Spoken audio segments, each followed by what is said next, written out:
সভানেত্রী এবং সম্মানীয় অধ্যাপক এবং বিভিন্ন স্কুল থেকে আগত প্রধান শিক্ষক মহাশয় এবং শিক্ষক শিক্ষিকা আর এখানে উপস্থিত আছেন বিভিন্ন স্কুল থেকে আসা ছাত্রছাত্রী এবং যারা আমার কথা শুনছেন তাদের প্রত্যেককে যথাযথ সম্মান জানিয়ে আমি দুই চার কথা বলতে যাচ্ছি। এখন এই যে শীষ একটা প্রাচীন সংস্থা আমাদের এই ভাঙড়ে, অনেক প্রাচীন সংস্থা। এখানে এরা এসে যখন কাজকর্ম শুরু করলো তখন থেকে আমরা জানি যে এরা আমাদের সমাজে অনেক কিছুই দিশা দেখাবে। আমরা দেখতে পেলাম এরা সমাজ সেবা করছেন, বিশেষ করে স্বাস্থ্য বিষয়কে এরা তুলে ধরলেন। মানুষের ভাঙড়বাসী এবং পারিপার্শ্বিক যারা আছেন তাদেরকে সেবা করলেন। এখনো সেই সেবা নিশ্চয়ই চলছে এবং সেই সঙ্গে শিক্ষা একটা বড় সেবা। শিক্ষা একটা বড় জিনিস যেটা এই শীষ করে আসছেন। এদের যে স্কুল, শীষের যে স্কুল, এই school West Bengal board of secondary education থেকে রেকমেন্ডেশন পাওয়া স্কুল এবং এখানকার মধ্যে একটা বড় স্কুল, এটা আমরা সবাই জানি। এখান থেকে অনেক ভালো ভালো ছাত্রছাত্রীও তৈরি হয়েছে। সুতরাং ভাঙড়ে আমি বলবো শিক্ষা, স্বাস্থ্য এবং সামাজিক ব্যাপারে এরা একটা পথিকৃৎ, একটা পাইওনিয়ার, এটা আমার মনে হয়েছে। তো এরা আরো এগিয়ে চলুক, এগিয়ে যাবে, এটা তো স্বাভাবিক ব্যাপার।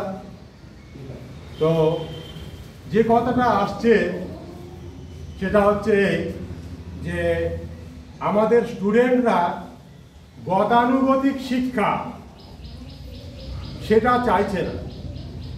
হ্যাঁ, শিক্ষায় মডার্ন ট্রেন্ড এসছে।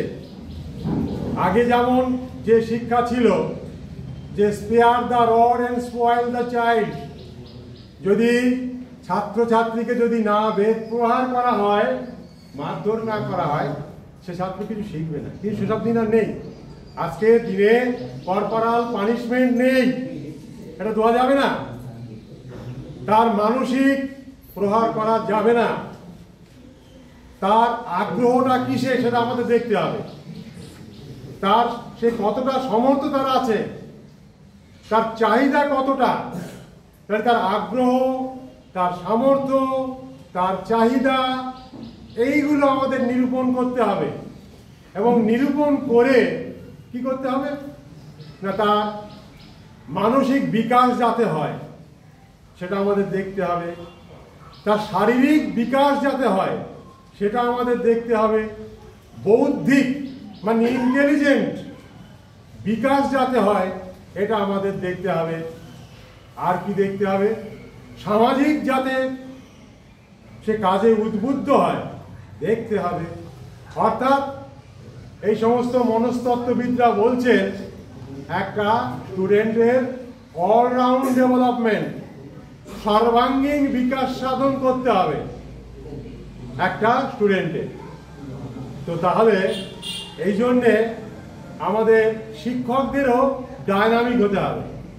শিক্ষক যদি ডায়নামিক না হন তাহলে একটা স্টুডেন্টের সম্পর্কে জানবেন কি করে, বুঝবেন কি করে? জানতে গেলে, বুঝতে গেলে তাকে অনেক ডায়নামিক হতে হবে। আর খুব মজার ব্যাপার এই, আমাদের এখানে প্রাইমারি স্কুলের টিচারদের খুব বেশি গুরুত্ব দেওয়া হয় না। হ্যাঁ, কেন গুরুত্ব দেওয়া হয় না? ওরা অ আ ক খ এবিসিডি পড়ায়, ওদের আর কি এমন গুরুত্ব আছে। কিন্তু বিদেশে বিদেশে এই নিচু ক্লাসদের স্টুডেন্টদেরই বেশি গুরুত্ব দেওয়া হয় এবং টিচারদের বেশি মাইনে, কারণ তারা ভিত রচনা করছে।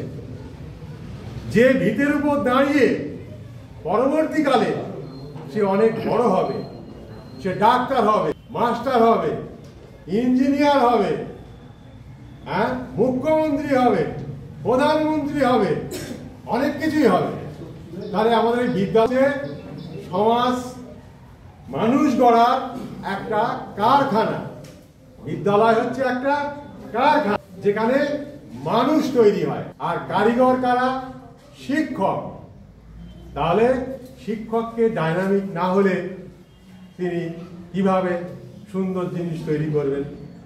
শিক্ষক একটা যিনি মৃৎশিল্পী, যিনি মাটির দিয়ে জিনিসপত্র তৈরি করেন, সেই মৃৎশিল্পীর কোয়ালিটি যত ভালো হবে তিনি সেই কাদা দিয়ে তত সুন্দর সুন্দর ছবি আমাদের উপহার দিতে পারবেন। তাহলে আমাদের টিচারকে ডাইনামিক হতে হবে।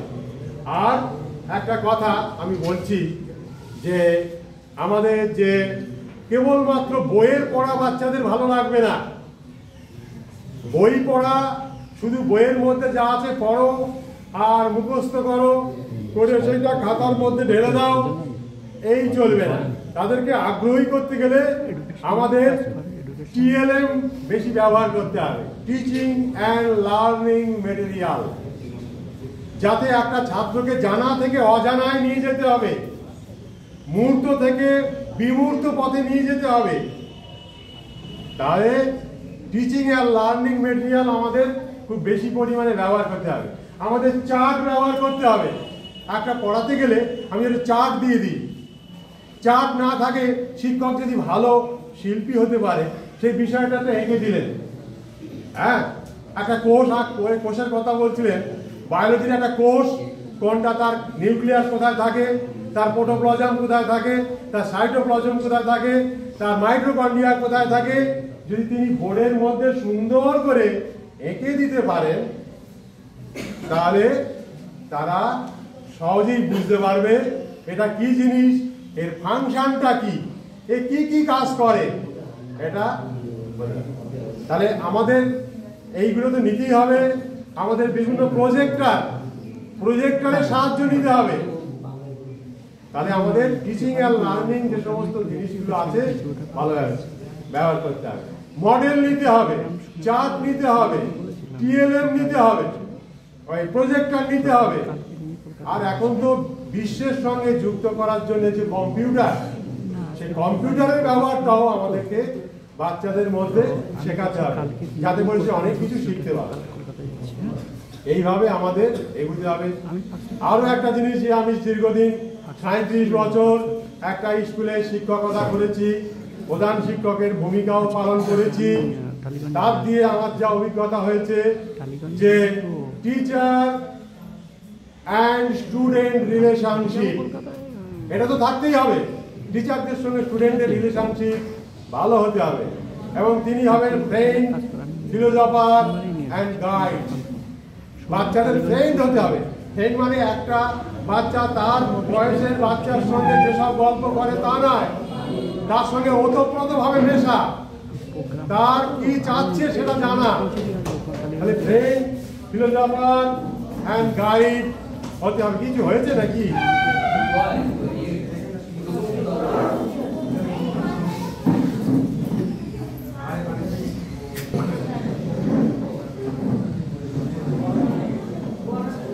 ও আমাদের নার্স টার্স সব আছে ওখানে, হয়ে যাবে ব্যবস্থা।